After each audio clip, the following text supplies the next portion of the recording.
Hello, నేను ఇవాళ pencil holder చేస్తున్నా. ఈ పెన్సిల్ హోల్డర్ చూడండి ఎంత బాగుందో.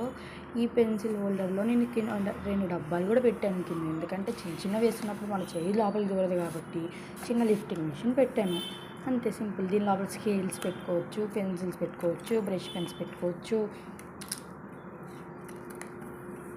పెయింటింగ్ బ్రష్ పెట్టుకోవచ్చు, అన్నీ పెట్టుకోవచ్చు. దీనికి 5 కలర్ పేపర్స్ కావాలి, 2 వైట్ పేపర్స్ కావాలి, గ్లూ కావాలి, కార్డ్బోర్డ్ కావాలి, ఇంకా కొంచెం స్టేషనరీ కూడా కావాలి. స్టేషనరీ మనం దీనికి ఏం చేయాలంటే ఓ white paper A4 sheet paper తీసుకోవాలి. నా దగ్గర A4 షీట్ పేపర్ లేదు కాబట్టి నేను చిన్న పేపర్ తీసుకున్నా. మీరు కావాలంటే A4 షీట్ తీసుకోవచ్చు. దీన్ని మనం హారిజాంటల్ ఇంకా వర్టికల్ కింద మధ్యలోకి మడత పెట్టుకోవాలి.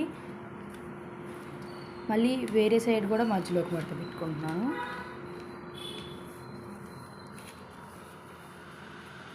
మళ్ళీ ఓపెన్ చేసి మళ్ళీ సిజర్స్ కట్ చేయకూడదు. దీన్ని అసలు కట్ చేస్తే మనకి డిఫరెంట్ షేప్ వచ్చేస్తుంది.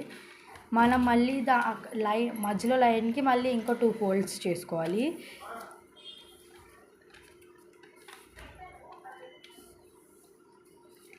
మళ్ళీ నెక్స్ట్ సైడ్ కూడా చేసుకోవాలి 2 ఫోల్డ్స్.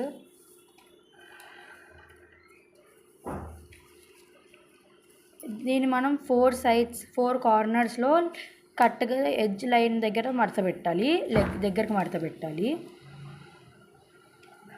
వీడియోలో చూపిస్తున్నట్టు.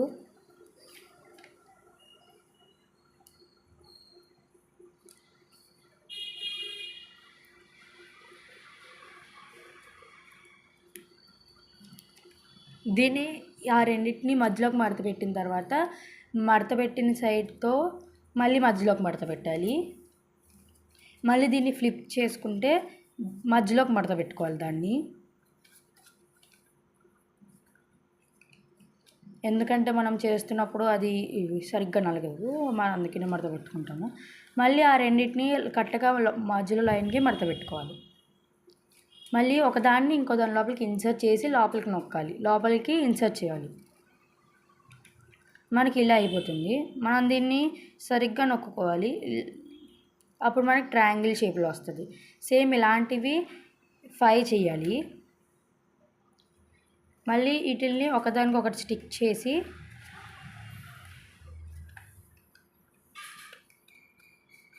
సేమ్ ఇలానే చేయాలి. 5 చేయాలి. A4 షీట్ పేపర్తో చేయాలి. చేసిన తర్వాత కింద బేస్ కార్డ్బోర్డ్ షేప్లో తీసుకోవాలి. Same holder